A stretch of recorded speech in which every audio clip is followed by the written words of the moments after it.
Selamat pagi semuanya. Pada kesempatan kali ini saya akan menjelaskan materi tentang penggabungan usaha. Sebelumnya, perkenalkan nama saya Ibnu Adi Sudibyo dengan NIM 21170512330.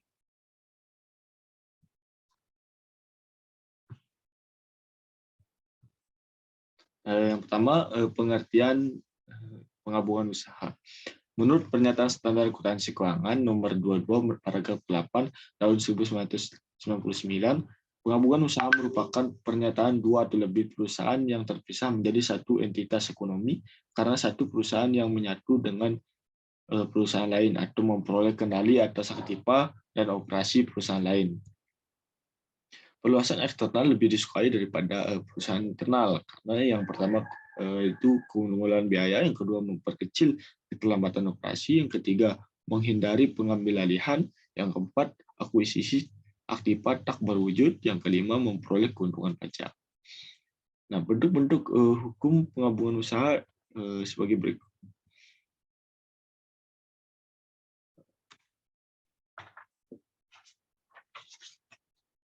Yang mana merger merupakan penggabungan usaha di mana hanya akan ada satu perusahaan yang bertahan dari berbagai perusahaan yang bergabung dan perusahaan lainnya dibubarkan. Kedua ada konsolidasi. Konsolidasi adalah penggabungan usaha di mana kedua perusahaan yang melakukan penggabungan usaha langsung dibubarkan dan aset serta kewajiban dari kedua perusahaan ditransfer ke perusahaan yang baru dibentuk. Yang ketiga ada akuisisi. Akuisisi adalah penggabungan usaha di mana suatu perusahaan memperoleh pengendalian operasi atas fasilitas produksi entitas lain dengan memiliki mayoritas saham berhak suara yang beredar. Nah, yang berikutnya adalah konsep akuntansi untuk penggabungan usaha, yang merupakan salah satu area yang kompleks dan kontroversial. Penggabungan usaha melibatkan transaksi keuangan yang luar biasa besar, kajian bisnis, cerita sukses, dan keberhasilan seseorang, eksekutif yang jenius, dan kegagalan manajemen. Penggabungan usaha bersifat unik dan harus dievaluasi dalam substansi ekonomi dengan mengabaikan bentuk hukumnya. Ada metode penyatuan kepemilikan. Pertama, menggunakan nilai buku pada historis pada saat penggabungan. Dua, tidak ada perubahan kepemilikan. Ketiga, tidak adanya goodwill. Yang keempat, tidak adanya beban amortisasi. Kelima, labanya besar. Sedangkan metode pembelian, yang pertama ada mempergunakan nilai wajar pada saat penggabungan. Kedua, timbul perusahaan kepemilikan. Yang ketiga, timbul goodwill. Yang keempat, timbul beban amortisasi. Yang kelima, labanya lebih kecil. Akuntansi untuk penggabungan usaha menurut metode pembelian. Yang pertama menentukan nilai wajar semua aktiva yang berwujud dan tidak berwujud, yang biasa diidentifikasi, yang diperoleh, dan kewajiban yang ditanggung. Kedua, nilai wajar untuk semua aktiva dan kewajiban yang bisa diidentifikasi ditentukan tanpa memperhatikan apakah aktiva dan kewajiban tersebut dicatat pada pembukuan perusahaan yang diakuisisi. Yang ketiga, memasukkan biaya langsung penggabungan sebagai tambahan nilai investasi. Yang keempat, biaya non langsung tidak menambah nilai investasi, tetapi hanya mengurangi modal investor. Yang kelima, membandingkan biaya investasi dengan nilai wajar aktiva bersih yang bisa diidentifikasi. Yang keenam, hasil pembandingan nilai investasi dengan nilai wajar aktiva bersih yang dapat diidentifikasi dialokasikan sebagai goodwill. Ketujuh, goodwill yang terjadi karena nilai investasi lebih besar daripada nilai wajar aktiva bersih yang dapat diidentifikasi tersebut sebagai goodwill positif. Kedelapan, jika nilai investasi lebih kecil daripada nilai wajar aktiva bersih yang dapat diidentifikasi, maka dialokasikan sebagai goodwill negatif. Yang kesembilan, goodwill positif dialokasikan sebagai goodwill-nya pada posisi aktiva dalam neraca. Yang 10, goodwill negatif dialokasikan sebesar proporsinya dan dibebankan ke aktiva tidak lancar. Nah, sebagai contoh aja kasus yang pertama, ini ada tabel dalam satuan ribu. Nah, Hanya diketahui PT Sudibya memperoleh 1% kepemilikan PT Dia dengan membayar tunai uang sebesar 2 miliar rupiah dan menerbitkan saham sebanyak 30.000 lembar dengan nilai nominal 100.000 per saham dan nilai pasar 200.000 per saham. Nah, pertama, buatlah jurnal penggabungan usaha. Yang kedua, bagaimana hasil analisis penggabungan usaha dengan membandingkan nilai investasi dengan nilai wajar aktiva bersih. Ketiga, susunlah neraca setelah penggabungan usaha. Baik. Pertama, kasnya tadi adalah sebesar 2 miliar. Nah, saham biasa ini kita kalikan dengan nilai saham diterbitkan yaitu 30.000 lembar dikali dengan 100.000, hasilnya itu 3 miliar rupiah. Nah, tambahan modal di store karena tadi nilai pasarnya itu 200.000 per lembar, sedangkan nilai biasanya itu 100.000 per lembar, maka modal yang di store itu 3 miliar rupiah. Jadi investasi dalam Kontrak Corporation itu sebesar 8 miliar rupiah. Nah, untuk mencatat penerbitan 30 lembar per saham bisa nominal 100.000 ditambah kas. Itu 2 miliar dalam penggabungan usaha menurut metode pembelian dengan Kontrak Corporation. Yang kedua, hasil analisis penggabungan usaha. Nilai investasi dalam Kontrak Corporation adalah 8 miliar.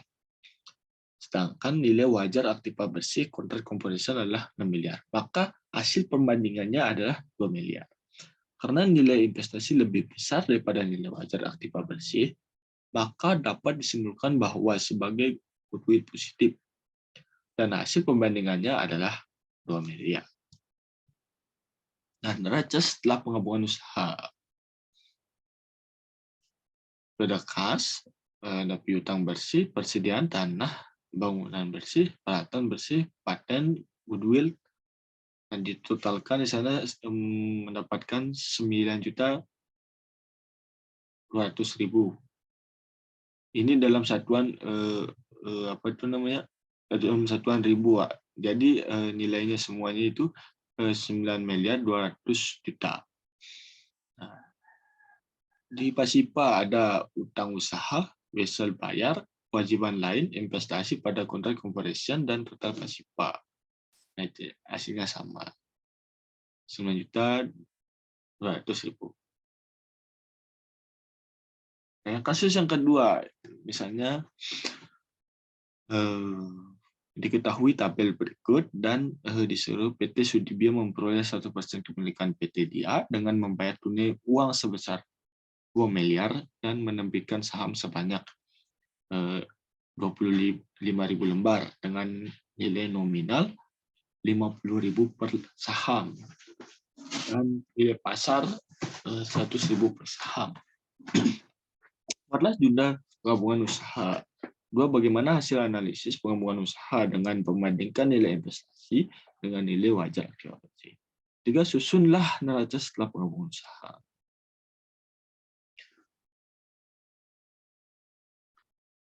Nah, diketahui kas itu 2 miliar. Sedangkan saham biasa itu diperoleh dari 25.000 lembar dikali dengan 50.000. Hasilnya itu 1.250.000.000. Teman modal di store jadi 1.250.000.000. Itu ditambahkan memperoleh investasi dalam kontrak corporation yaitu 4.500.000.000. Nah, kedua, hasil analisis penggabungan usaha. Nah, diketahui nilai investasi dalam kontrak corporation adalah 4.500.000.000. Sedangkan nilai wajar aktiva bersih dari corporation adalah 6 miliar. Nah, maka hasil pembandingannya itu adalah 1.500.000.000. Nah, karena investasi lebih besar,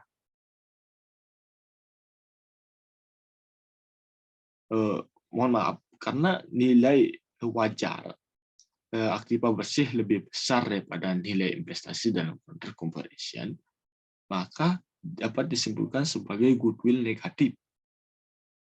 Dan hasil perbandingannya adalah 1.500.000.000. Nah, karena goodwill negatif, dialokasikan sebesar proporsinya dan dibebankan ke dalam aktiva tidak lancar. Nah, rumusnya itu nilai goodwill negatif dibagi dengan total nilai wajar akibat tidak lancar dikali 1%. Itu 1.500.000.000 dibagi dengan 5 miliar dikali dengan 1%. Nah, sehingga itu 30%.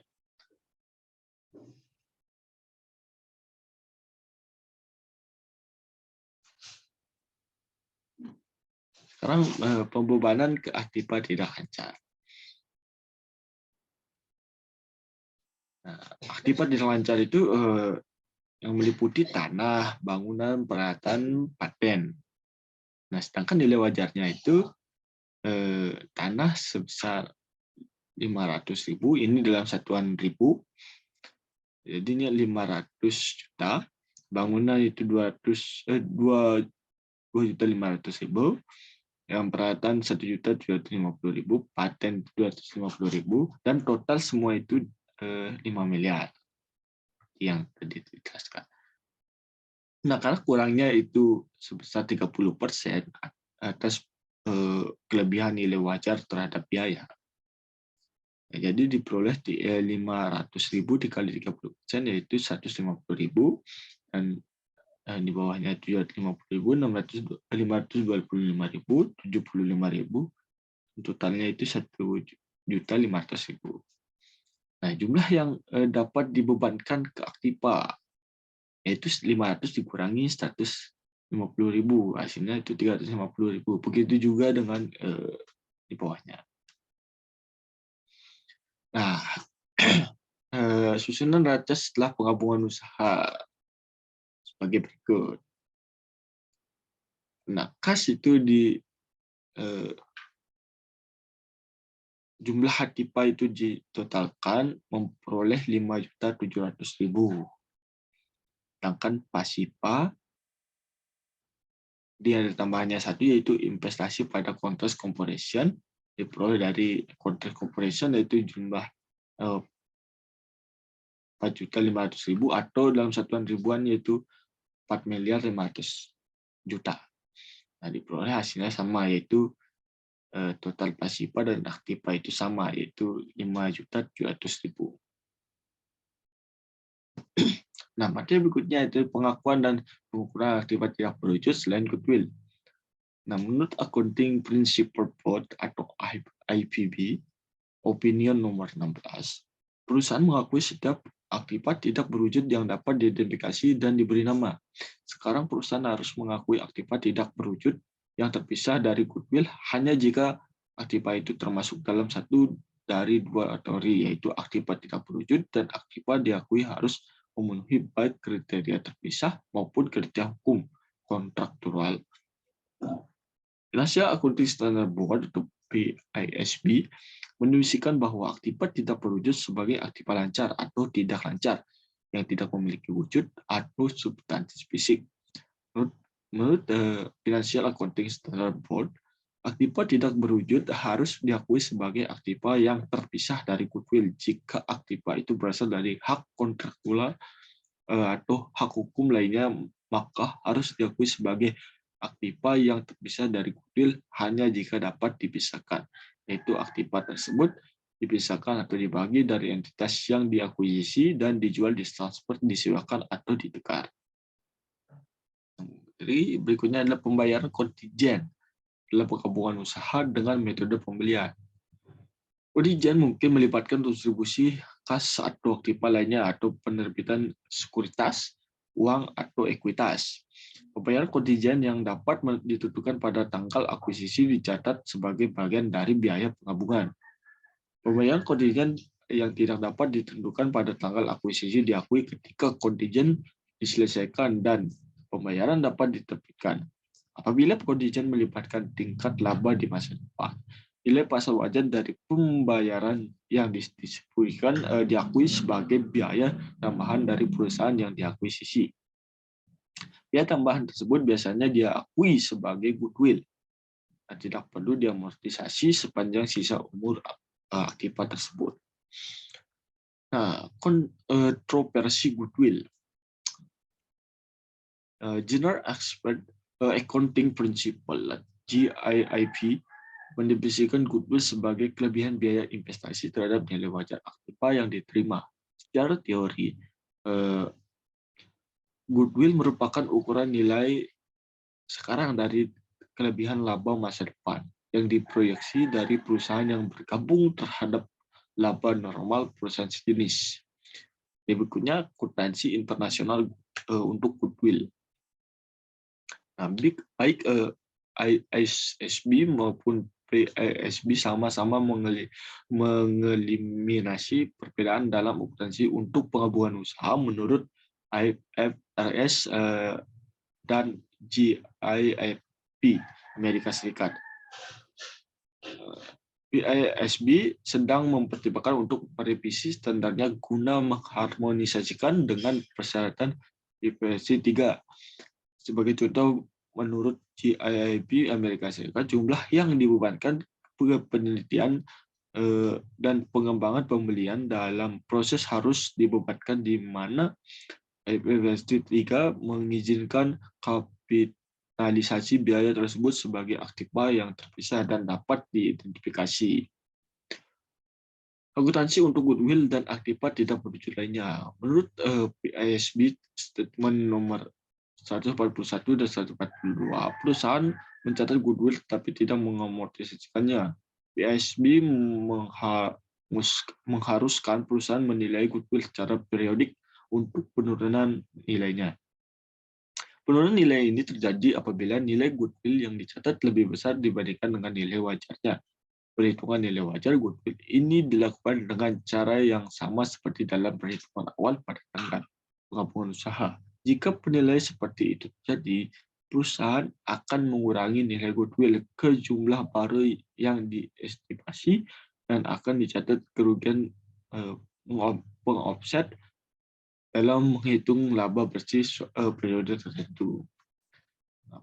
Berikutnya, pengakuan dan pengukuran kerugian penurunan nilai. Penetapan penurunan nilai goodwill menurut PASB Statement nomor 142 menerapkan dua proses, yakni yang pertama, perusahaan harus membandingkan nilai yang tercatat dengan nilai wajar pada tingkat unit pelaporan bisnis. Nilai buku ini mencakup jumlah goodwill. Jika nilai wajar lebih kecil daripada nilai buku, maka perusahaan akan berlanjut ke langkah kedua, yaitu pengukuran kerugian penurunan nilai. Kedua, membandingkan nilai buku goodwill dengan nilai wajarnya. Jika nilai buku melebihi nilai wajar goodwill, perusahaan harus mengakui kerugian penurunan nilai sebesar perbedaan atas selisih tersebut. Nah, jumlah kerugian tersebut tidak dapat melebihi nilai buku goodwill. Nah, perusahaan tidak dapat membalik kerugian penurunan nilai yang diakui sebelumnya. Nah, perusahaan tidak dapat membalik kerugian. Nah, PASB Statement nomor 142 paragraf 28 mengharuskan penetapan penurunan nilai yang lebih sering jika setiap peristiwa berikut terjadi. Peristiwanya semacam A. Perubahan signifikan yang tidak diinginkan dalam faktur, hukum, atau iklim usaha. Yang B. Tindakan atau penilaian yang tidak diinginkan oleh regulator. C. Persaingan yang tidak diantisipasi. D. Kehilangan karyawan kunci. E. Ekspektasi yang mungkin terjadi bahwa unit pelaporan atau bagian unit pelaporan yang signifikan akan dijual atau dilepas. F. Pengujian untuk pemulihan kelompok aktiva yang signifikan menurut Statement 121 dalam unit pelaporan. Yang G. Pengakuan kerugian penurunan nilai goodwill dalam laporan keuangan anak perusahaan yang merupakan komponen unit pelaporan. Nah, materi berikutnya amortisasi dan non-amortisasi. Perusahaan harus mengamortisasikan aktiva tidak berwujud dengan umur manfaat terbatas selama umur manfaat tersebut. PASB mendefinisikan umur manfaat sebagai estimasi umur manfaat bagi entitas laporan. Perusahaan harus mengamortisasikan aktiva tidak berwujud dengan umur manfaat tidak terbatas atas selama estimasi terbaik atas umur manfaat tersebut. Metode amortisasi harus menggambarkan pola konsumsi yang diharapkan dari manfaat ekonomi akibat tidak terwujud. Jika perusahaan tidak dapat suatu pola, maka perusahaan harus menggunakan garis lurus. Persyaratan pengungkapan akibat tidak terwujud. Akibat tidak terwujud yang diperoleh baik secara individu maupun kelompok aktiva, informasi berikut harus diungkapkan dalam catatan atas laporan keuangan pada periode akuisisi. Nah, yang A, jumlah untuk akibat tidak terwujud yang diamortisasi. Yang satu, jumlah total yang dibebankan dalam jumlah yang dibebankan ke setiap kelas akibat tidak terwujud utama. Kedua, jumlah setiap nilai residu yang signifikan dalam jumlah total dan dengan kelas akibat tidak terwujud utama. Ketiga, periode amortisasi rata-rata timbang dalam jumlah total dan dengan kelas akibat tidak terwujud utama. Yang B, untuk akibat tidak terwujud yang tidak diamortisasi, jumlah total yang dibebankan dan jumlah yang dibebankan ke setiap kelas akibat tidak terwujud utama. C, jumlah akibat untuk penelitian dan pengembangan yang diperoleh dan dihapus pada periode itu serta pos terkait dalam laporan laba rugi di mana jumlah yang dihapus tersebut diagregatkan. Materi yang terakhir yaitu informasi tersebut harus diungkapkan dalam laporan keuangan atau pada catatan atas laporan keuangan selama setiap periode di mana laporan posisi keuangan disajikan. Yang A, untuk akibat tidak terwujud yang diamortisasi. Pertama, jumlah kotor yang tercatat dan akumulasi amortisasi dalam jumlah total yang dan dengan kelas akibat tidak terwujud utama.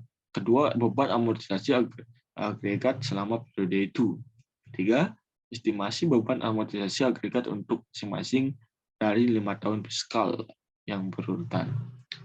B, untuk akibat tidak berwujud yang tidak diamortisasi, jumlah total yang tercatat ke jumlah yang tercatat untuk setiap kelas akibat tidak berwujud utama. C, perubahan jumlah goodwill yang tercatat selama periode berjalan mencakup yang pertama jumlah agregat goodwill yang diperoleh, kedua jumlah kerugian penurunan agregat yang diakui, ketiga jumlah goodwill termasuk keuntungan dan atau kerugian pelepasan semua atau sebagian unit pelepasan. Nah, untuk setiap kerugian penurunan nilai yang diakui yang terkait dengan akibat tidak terwujud, informasi berikut harus diungkapkan dalam catatan atas laporan keuangan yang mencakup periode di mana kerugian penurunan nilai diakui. Yang A, deskripsi mengenai penurunan nilai akibat tidak terwujud dan fakta-fakta serta situasi yang menimbulkan penurunan nilai. B, jumlah kerugian penurunan nilai dan metode untuk penentukan nilai wajar. C, judul dalam pelaporan laba rugi atau laporan aktivitas di mana kerugian penurunan nilai diagregatkan. Yang D, jika kemungkinan segmen mana penurunan nilai akibat tidak terwujud dilaporkan. Untuk setiap kerugian penurunan nilai goodwill yang diakui, informasi berikut harus diungkapkan dalam catatan atas laporan keuangan yang mencakup periode di mana kerugian penurunan diakui.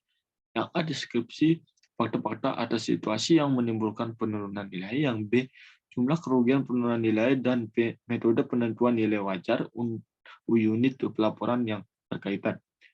C, jika kerugian penurunan nilai yang diakui adalah estimasi yang belum final, maka fakta atas alasan untuk itu dan dalam periode selanjutnya sifat jumlah dari setiap penyesuaian yang signifikan dibuat untuk estimasi awal kerugian penurunan nilai.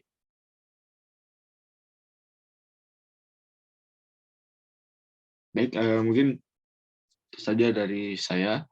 Kurang atau lebihnya saya mohon maaf. Saya ucapkan terima kasih. Selamat pagi. Om Sanjaya.